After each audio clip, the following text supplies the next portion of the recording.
प्रेम से बोलिए श्री सत्यनारायण भगवान की जय। आज के दिन श्री सत्यनारायण भगवान की कथा पढ़ी अथवा सुनी जाती है। तो आइए आज आपको सुनाते हैं श्री सत्यनारायण भगवान की संपूर्ण व्रत कथा। तो कथा को पूरी श्रद्धा और प्रसन्नचित्त मन से पूरा अवश्य सुनिएगा। एक समय नैमिषारण्य तीर्थ में शौनक आदि 88,000 ऋषियों ने श्री सूत जी से पूछा, हे सूत जी, हे वेद वेदांत के ज्ञाता, इस कलयुग में वह कौन सा व्रत तप है जिसको करने से मनवांचित फल मिलता है। हे महामुनि, कृपा करके हमें कलयुग में पापों से छुटकारा और धन्य दान देने वाला कोई उपाय बताए।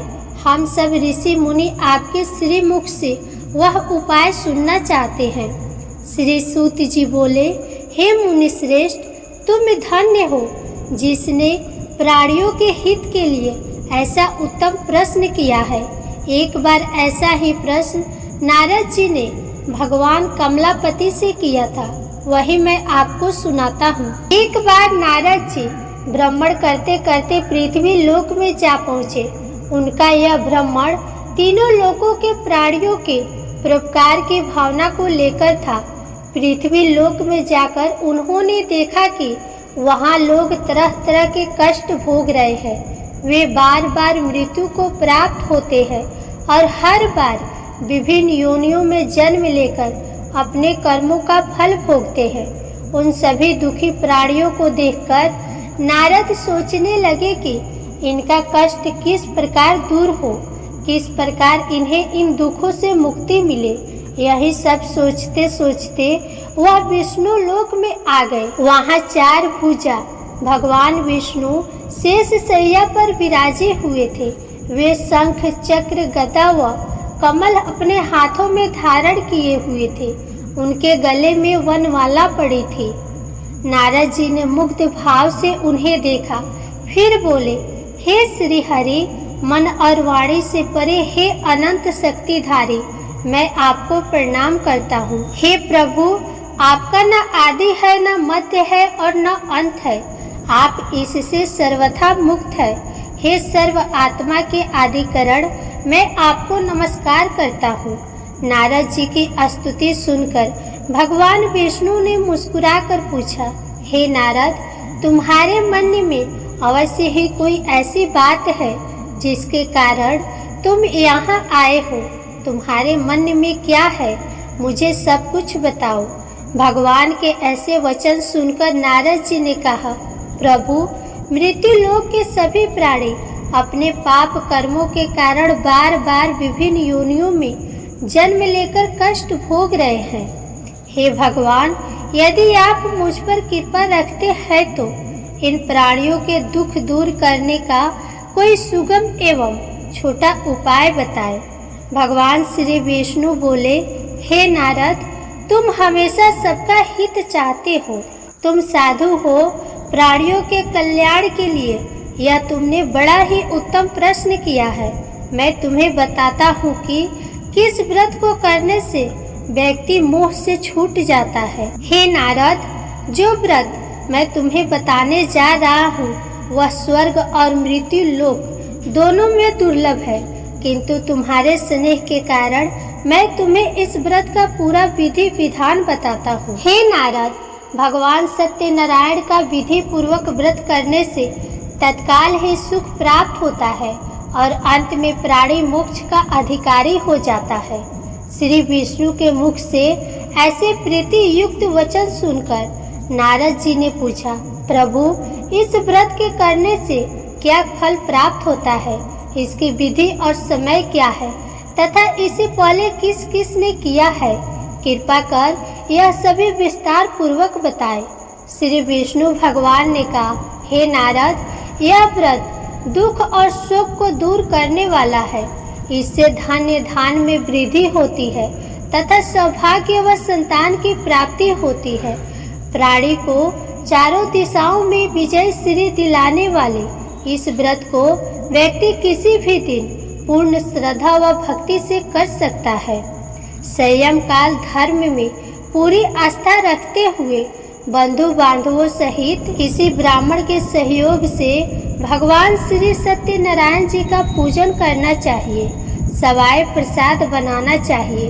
प्रसाद में केले का फल, घी, दूध व गेहूं का आटा लेना चाहिए।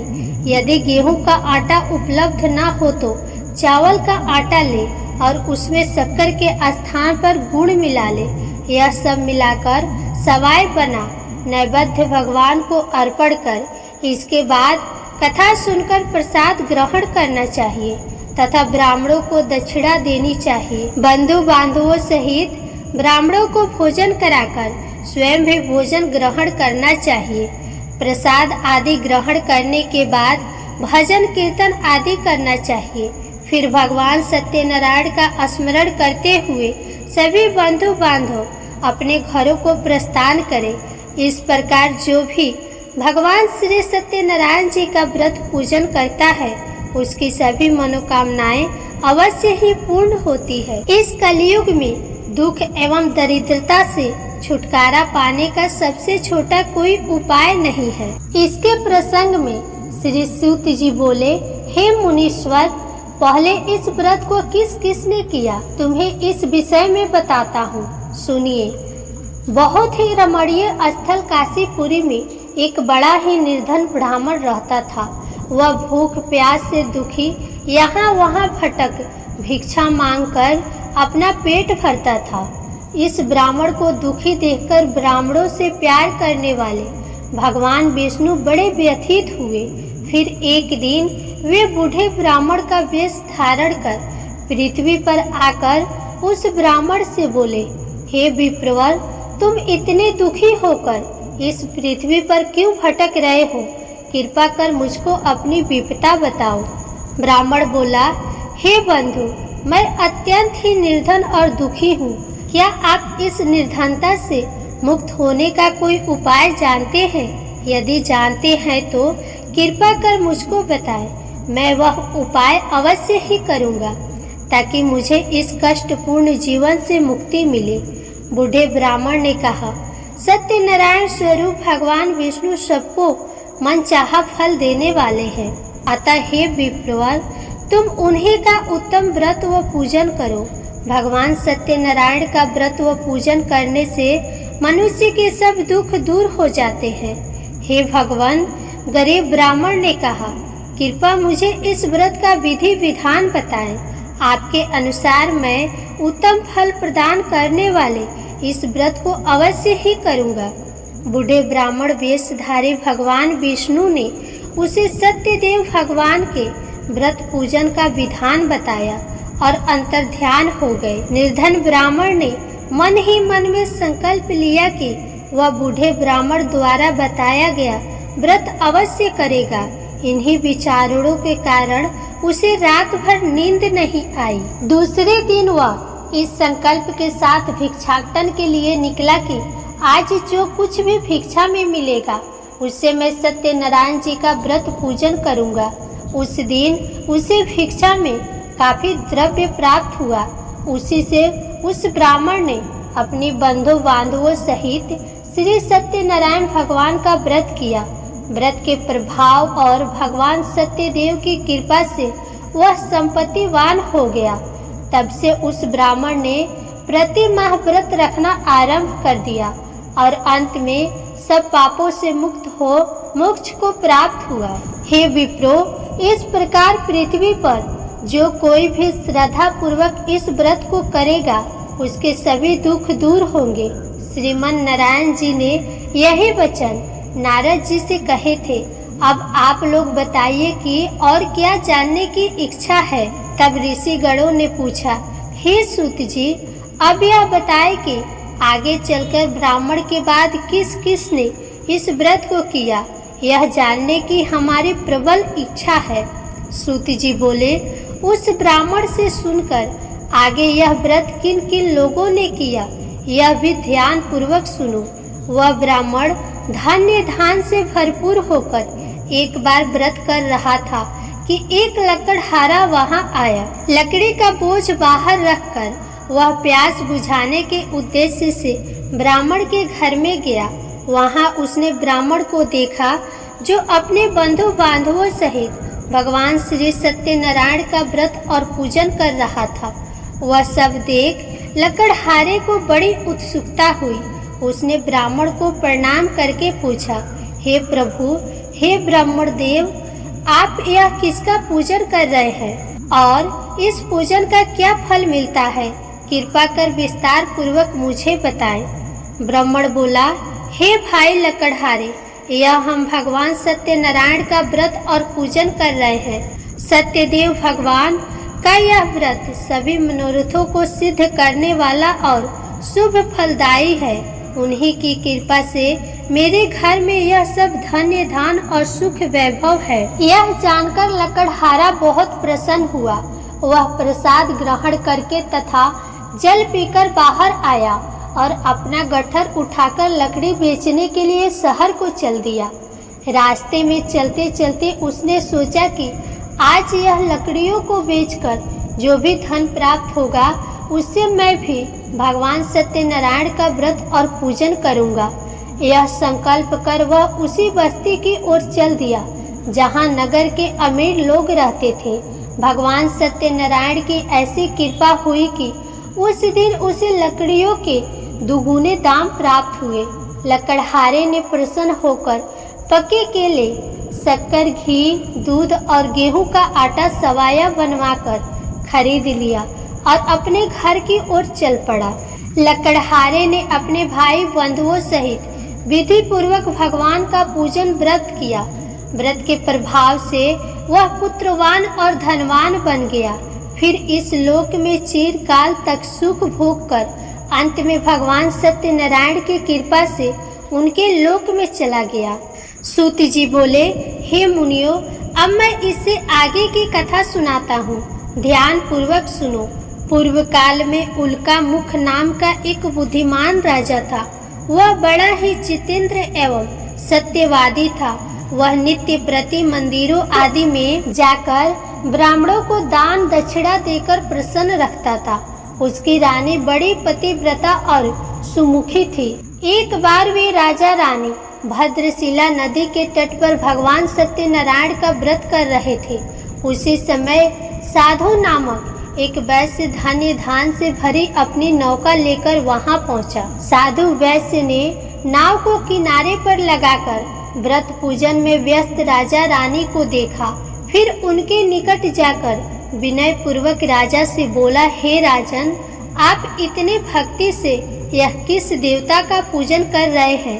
कृपा कर यह सब वृतांत मुझे बताएं। राजा उसकी विनय सुनकर बोला, हे वैश्य, हम अपने बंधु बांधवों सहित विष्णु भगवान जैसे तेजस्वी भगवान श्री सत्यनारायण जी का व्रत और पूजन कर रहे हैं। यह सब हम पुत्र आदि की प्राप्ति के लिए कर रहे हैं। राजा की बात सुनकर साधु बोला, महाराज, आप कृपा करके मुझे इस व्रत के संबंध में सारा विधान बताएं ताकि मैं भी यह व्रत करूं। मेरे भी कोई संतान नहीं है।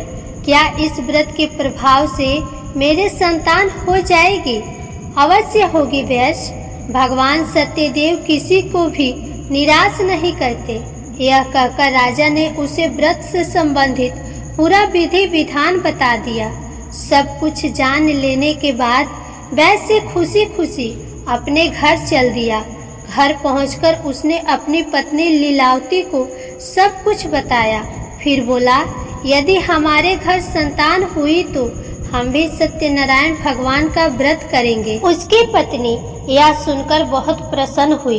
इस प्रकार दिन गुजरने लगे और कुछ समय बाद लीलावती गर्भवती हो गई। 10वें माह में उसने एक कन्या को जन्म दिया। यह कन्या चंद्र की कला की भांति दिनों दिन बढ़ने लगी। इस कन्या का नाम कलावती रखा गया। एक दिन लीलावती ने अपने पति से कहा, स्वामी, आपने कहा था कि जब हमारे संतान उत्पन्न हो जाएगी तब आप भगवान सत्यनारायण का व्रत व पूजन करेंगे।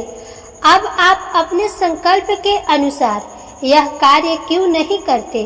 साधु बोला, प्रिय, हम कन्या के विवाह के समय यह व्रत कर लेंगे। इसके बाद वैश्य पुनः अपने काम से दूसरे नगर को चला गया।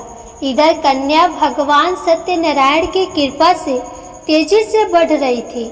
एक दिन वैश्य ने अपनी पुत्री को सहेलियों के साथ विचरण करते देखा तो उसे सुधि आई कि कन्या सियानी हो गई है और अब इसका विवाह कर देना चाहिए। अतः पत्नी से विचार विमर्श करके उसने शीघ्र ही कन्या के योग्य वर तलाशने के लिए अपने दूतों को भेज दिया। वैश्य की आज्ञा पाकर दूत सर्वप्रथम सुसंपन्न कांचन नगर को चल दिए। कुछ दिनों बाद वे वहां से एक बड़े ही गुणवान और सुंदर वैश्य पुत्र को अपने साथ ले आए। साधु वैश्य ने अपने बंधु बांधवों सहित उसे देखा और वार्तालाप करके संतुष्ट हो गया। फिर कुछ दिन बाद उसने विधि पूर्वक अपनी कन्या का विवाह उसके साथ कर दिया, लेकिन दुर्भाग्यवश उस समय भी वह भगवान श्री सत्यनारायण जी का व्रत और पूजन करना भूल गया। परिणाम स्वरूप श्री सत्यनारायण भगवान रुष्ट हो गए। इस प्रकार कुछ समय बीत गया। अब वैश्य ने सोचा कि व्यापार के लिए चलना चाहिए। अपने कार्य के प्रति वह सदा ही सचेत रहता था, अतः अपने जमाता को लेकर वह व्यापार के लिए चल दिया। इस बार वह समुद्र के समीप रतनसार नामक सुंदर और संपन्न नगर को गया। वहां जाकर वह अपने जमाता के साथ व्यापार में व्यस्त हो गया। इस सुंदर और संपन्न नगर में राजा चंद्रकेतु का राज्य था। उस समय अपनी प्रतिज्ञा से भ्रष्ट हुए वैश्य को भगवान सत्यनारायण ने श्राप दे दिया कि हे वैश्य, तू घोर कष्ट को प्राप्त होगा। एक दिन राजा की संपत्ति चुराकर एक चोर वहां से गया जहां वैश्य साधु और उसका जमाता ठहरे हुए थे। उसके पीछे राजा के सिपाही लगे थे, अतः डर के मारे उसने राजा का चुराया हुआ धन वहीं छोड़ दिया और अलोप हो गया। उसके पीछे पीछे आए सिपाहियों ने राजा का धन वहीं पड़ा देखा तो चोरी के अपराध में उन दोनों वैश्यों को बंदी बना लिया। हर्षित होकर सिपाहियों ने जाकर राजा को बताया, महाराज, राजमहल में चोरी करने वाले 2 चोरों को हम पकड़ लाए हैं, आप देखकर आज्ञा दें। राजा ने बिना कुछ देखे भाले और विचार किए आज्ञा दी कि उन दोनों को बंदी गृह में डाल दिया जाए। भगवान श्री सत्यनारायण जी की माया से किसी ने भी उनकी बात नहीं सुनी। राजा चंद्रकेतु की आज्ञा से उनका सारा धन भी छीन लिया गया। उधर भगवान के श्राप के कारण वैश्य की पत्नी भी बहुत दुखी हो गई। उसके घर की सारी संपत्ति चोर ले गए। वह शरीर से रुगड़ होकर चिंतित अवस्था में अन्न के लिए घर घर भटकने लगी। पहनने ओढ़ने की क्या कहे, घर में खाने को अन्न का दाना तक नहीं रहा। ऐसा ही हाल उसकी पुत्री कलावती का भी था। एक दिन भूखी प्यासी कलावती एक ब्राह्मण के यहाँ गई, जहाँ उसने भगवान सत्यनारायण जी का व्रत व पूजन होते देखा। उसने वहाँ बैठकर बड़ी श्रद्धा से कथा सुनी और प्रसाद लेकर रात को अपने घर लौटी। घर आने पर उसकी माँ ने पूछा, बेटी, इतनी रात गए तक तू कहाँ थी तथा तेरे मन में क्या है? कलावती ने माँ को बताया, मैंने एक ब्राह्मण के घर पर सभी मनोकामनाओं को पूर्ण करने वाले भगवान सत्यनारायण का व्रत होते देखा है। मैं भी वही थी और श्रद्धा पूर्वक कथा श्रवण कर रही थी।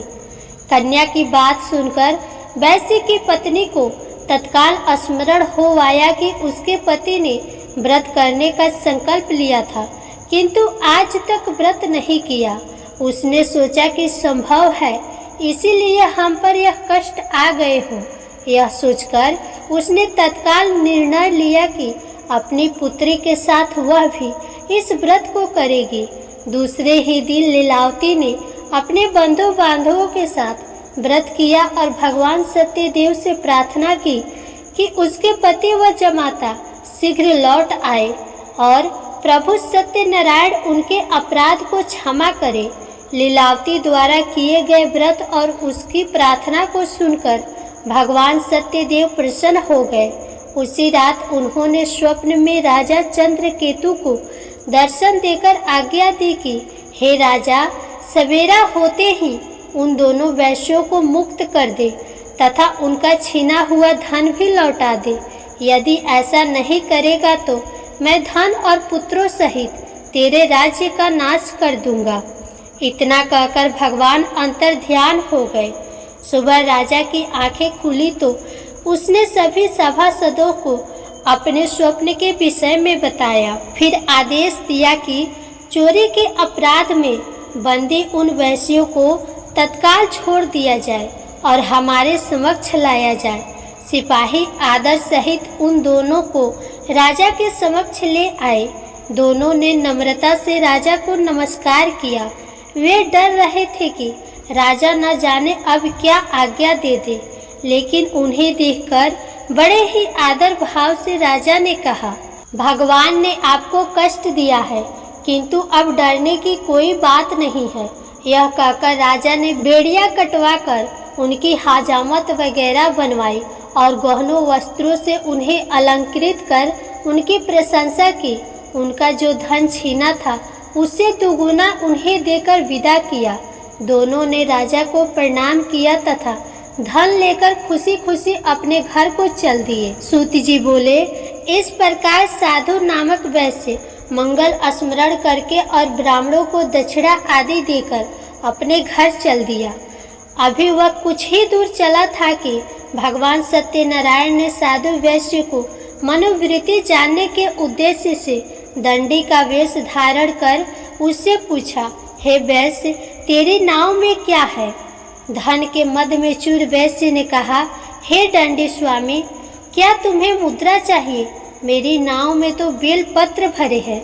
वैश्य के ऐसे निष्ठुर वचन सुनकर दंडी वेशधारी भगवान सत्यनारायण ने कहा, हे वैश्य, तुम्हारा कहना सत्य हो। इतना कह दंडी वैश्य के पास से हटकर कुछ दूर समुद्र के किनारे जा बैठ गए।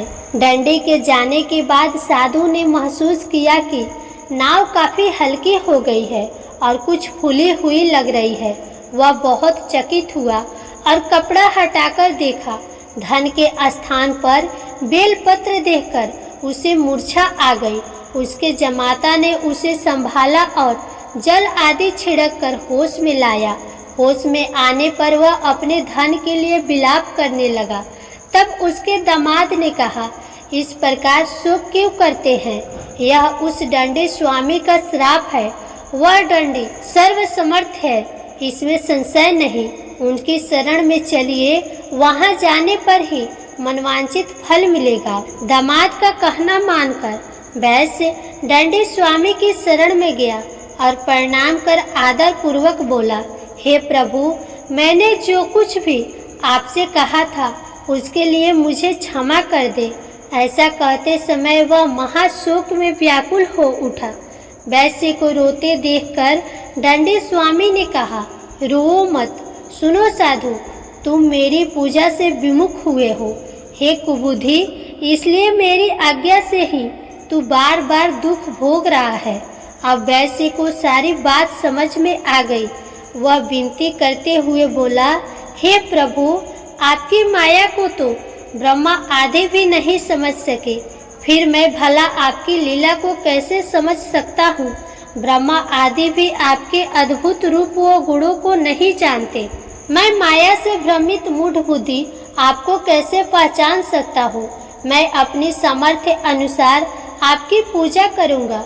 कृपा प्रसन्न हो। हे प्रभु, मेरा धन जैसा पहले था वैसा ही कर दे। मैं आपकी शरण में हूँ, मेरी रक्षा करे। वैश्य के ऐसे भक्ति युक्त वचनों को सुनकर भगवान सत्यनारायण प्रसन्न हुए और वैश्य को मन चाहा वर देकर अंतर्ध्यान हो गए।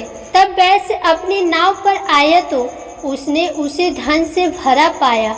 वह बोला, भगवान सत्यदेव की कृपा से मेरी मनोकामना पूर्ण हुई है। फिर उसने अपने जमाता और साथियों सहित भगवान सत्यनारायण की पूजा की। भगवान सत्यदेव की कृपा पाकर साधु बहुत प्रसन्न हुआ। फिर नाव द्वारा अपने देश को चल दिया। अपने नगर के तट पर पहुंचकर उसने एक दूत को अपने घर भेजा। दूत ने साधु वैश्य के घर जाकर बताया कि आपके पति और जमाता सकुशल लौट आए हैं। यह जानकर वैश्य की पत्नी लीलावती अति प्रसन्न हुई। उस समय वह अपनी पुत्री के साथ भगवान सत्यनारायण की कथा व पूजन कर रही थी। कथा समाप्त कर उसने प्रसाद ग्रहण किया और अपनी पुत्री से बोली, बेटी मैं जाकर तेरे पिता को देखती हूँ, तू प्रसाद आदि ग्रहण करके आ जाना। कहकर वह चली गई। कन्या ने काम समाप्त किया और बिना प्रसाद व चरना अमृत ग्रहण किए वह भी अपने पति से मिलने चल दी। प्रसाद ग्रहण न करके वह पति के पास पहुंची। इस प्रकार प्रसाद का अपमान करते देख भगवान सत्यदेव रुष्ट हो गए। उन्होंने उसके पति तथा धन से भरी नाव को जल में डुबो दिया। यह देखकर कन्या को बड़ा दुख हुआ और वह चक्कर खाकर भूमि पर गिर पड़ी। नाव को डूबते तथा कन्या को मूर्छित देखकर साधु को बड़ा आश्चर्य हुआ। मल्लाह भी अचरज करने लगे। लीलावती बेटी की ऐसी हालत देखकर बड़ी व्याकुल हुई और अपने पति से बोली, हे स्वामी, नाव सहित जमाता कहाँ और कैसे गायब हो गए? मुझे तो लगता है कि यह अवश्य ही किसी देवता का कोप है। आखिर भगवान सत्यनारायण की लीला को कौन समझ सका है? यह कहकर वह पुत्री के साथ विलाप करने लगी। उसकी पुत्री ने कहा कि वह भी अपने पति के वियोग में यही जल समाधि ले लेगी। यह देखकर वैश्य बहुत दुखी हुआ। उसे समझते देर नहीं लगी कि यह सब भगवान सत्यदेव के कुपित हो जाने के कारण हुआ है। पुत्री या पत्नी से अवश्य ही कोई भूल हुई होगी। आखिर उनकी माया को कौन समझ सकता है? मैं स्वयं उनकी माया से मोहित हूँ। उसने उन्हें अपने पास बुलाकर अपनी शंका व्यक्त की और बोला, मैं विधि विधान से भगवान सत्यनारायण का पूजन करूँगा। वे मेरी पुत्री को क्षमा करे। वह बार बार भगवान से क्षमा याचना करने लगा तो भगवान सत्यदेव उस पर प्रसन्न हो गए। तभी भविष्यवाणी हुई, हे साधु, तेरी पुत्री मेरा प्रसाद छोड़कर अपने पति को देखने आई थी। इसी कारण इसका पति नौका सहित अदृश्य हो गया है। यदि यह घर जाकर प्रसाद ग्रहण करके आए तो इसका पति इसे अवश्य ही मिल जाएगा, इसमें कोई संशय नहीं है। वैश्य की पुत्री ने भी यह भविष्यवाणी सुनी। वह तत्काल घर गई और प्रसाद ग्रहण किया। जब कन्या लौटकर आई तो उसका पति सही सलामत वहां उपस्थित था।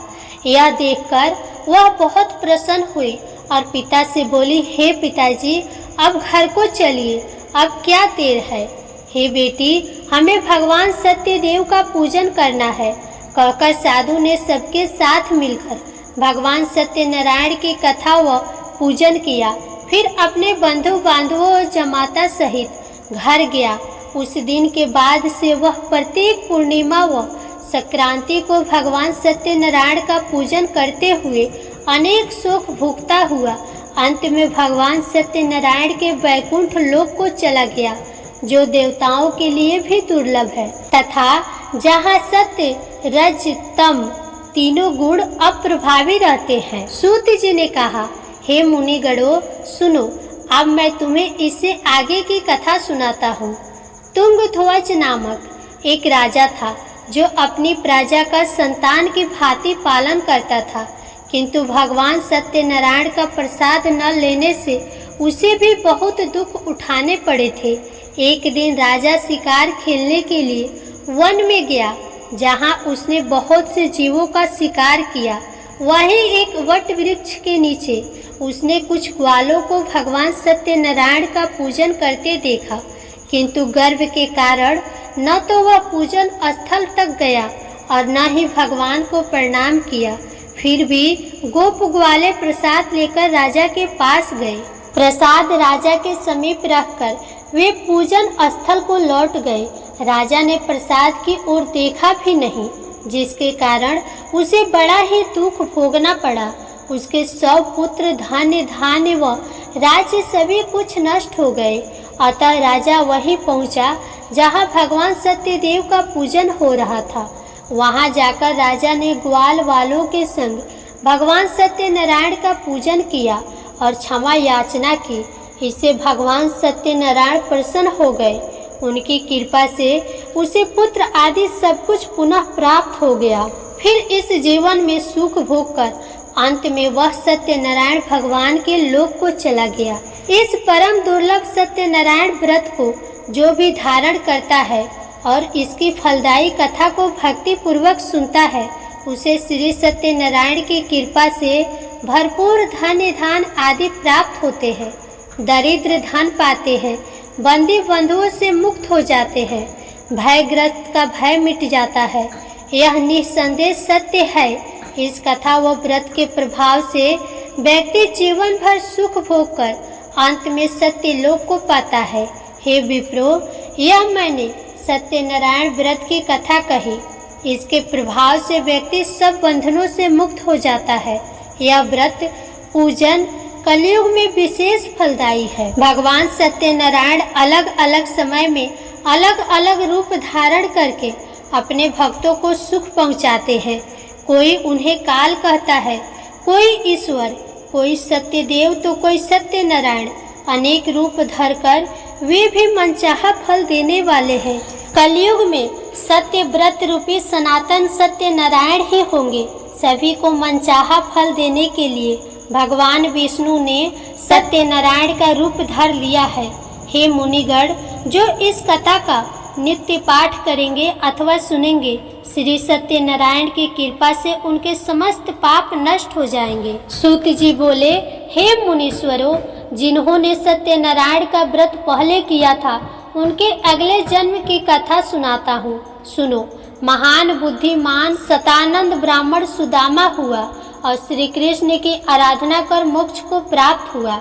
लकड़ी बेचने वाला लकड़हारा भील गुहराज बना और श्री राम जी की सेवा कर मोक्ष का अधिकारी हुआ। राजा उल्का मुख महाराज दशरथ हुए और श्री रंगनाथ की पूजा कर वैकुंठवासी हुए। साधु वैश्य सत्य व्रतधारी मोरध्वज राज बना।